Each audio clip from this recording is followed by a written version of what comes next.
Hello and welcome. So today's practice is a little bit different than other things we've done before. This is a practice that we can do if we need a lot of movement, if there's a lot of nervous or anxious energy that we would kind of like to use the body to kind of just help process, maybe dispel. And again, we're just going to figure out what's working for us today. Now this one, we're going to be doing both the breath of joy and our empty coat sleeves.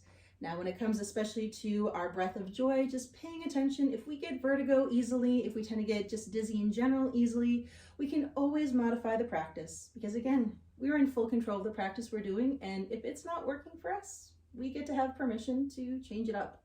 So when it comes to our breath of joy, we can start in any kind of standing position if that feels okay. We might even just think nice soft knees. Now, we're going to think a relatively big inhale and then a fairly forceful exhale. Some people like to imagine that we're going to inhale 1/3, 2/3 full, and then a big exhale. But again, we're going to figure out what works for us. Now there are arm movements and potentially even torso movements that we might be doing alongside this. Again, if we're not sure what we should be doing, we can just move our arms around. It really is not about doing perfect movement, but just getting a chance to use the body. So if it feels all right, we might think on that 1/3 mark on the inhale, we're going to bring our arms in front of us. At the 2/3 mark, we'll bring them out to the side. On that full breath mark, we're going to have our arms all the way up, almost like we're ready to throw something. And then on that forceful exhale with nice soft knees, we're just going to throw our hands behind us and bend our torso forward. Now, if that portion there does not feel right for us at any point, we keep our torso upright. We do not have to lean forward.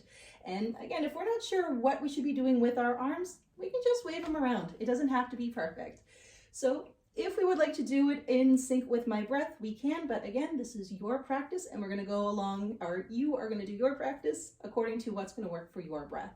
So if it's working for us today, we'll think 1/3, 2/3, full and exhale. So 1/3, 2/3, 3/4, exhale.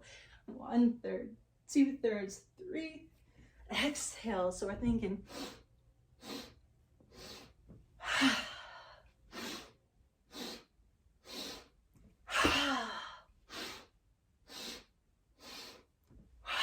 we just continue on if this is working for us.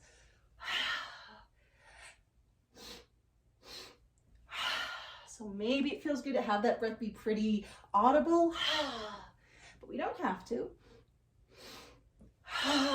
Now, if we want, we can even just think of something that we would like to essentially throw behind us. Maybe it's a stressful day or an unhelpful thought.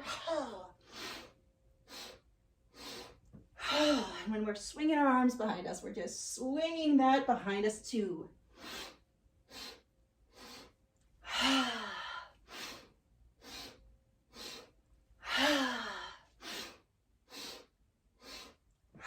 Maybe one more.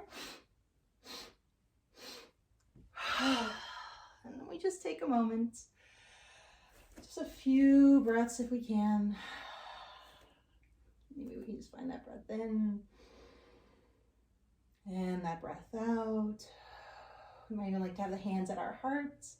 We might even like to press our hands lightly at the heart. Sometimes that can have that grounding effect.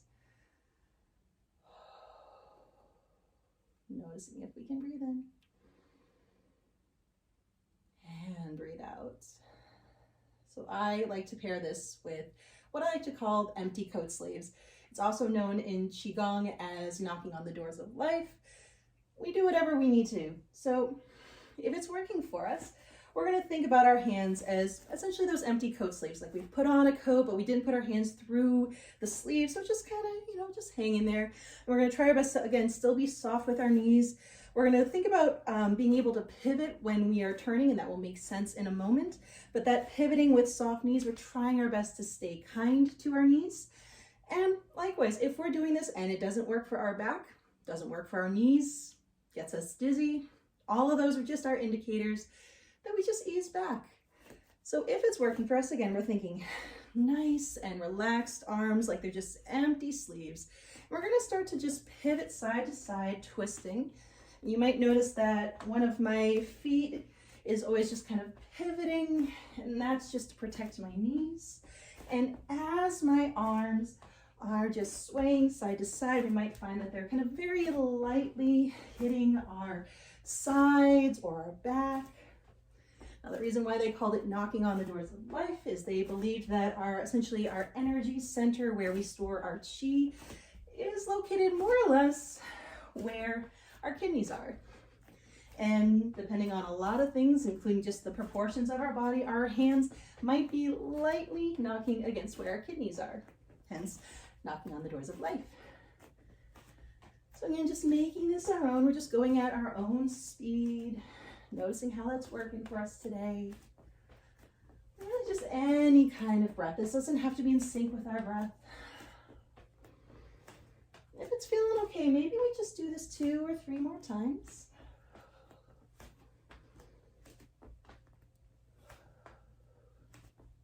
And when we're ready, we're just going to start to wind it down, just slowing down the movement. Maybe we're still letting our hands just kind of dangle a little bit. And if it's okay, maybe we just allow ourselves to sway a little bit. Maybe we can find that breath in. Maybe we can find that breath out.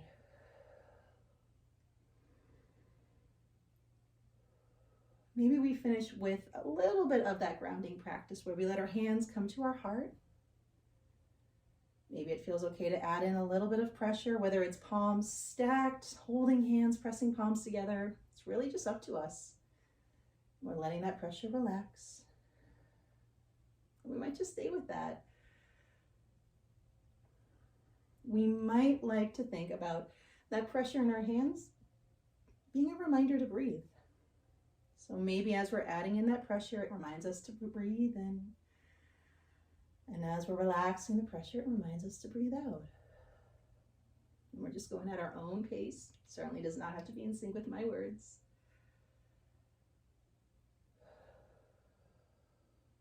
And maybe it feels okay to, if we're still swaying, to just slowly but surely let ourselves find some stillness.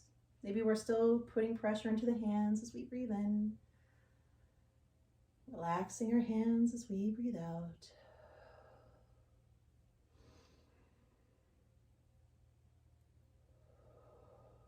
Could we do that 2 more times?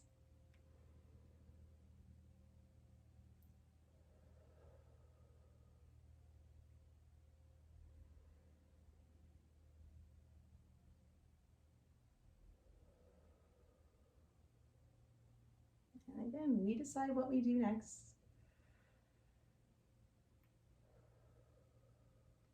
And whether our practice has concluded or there's other things we are going to do, again, we're in full control.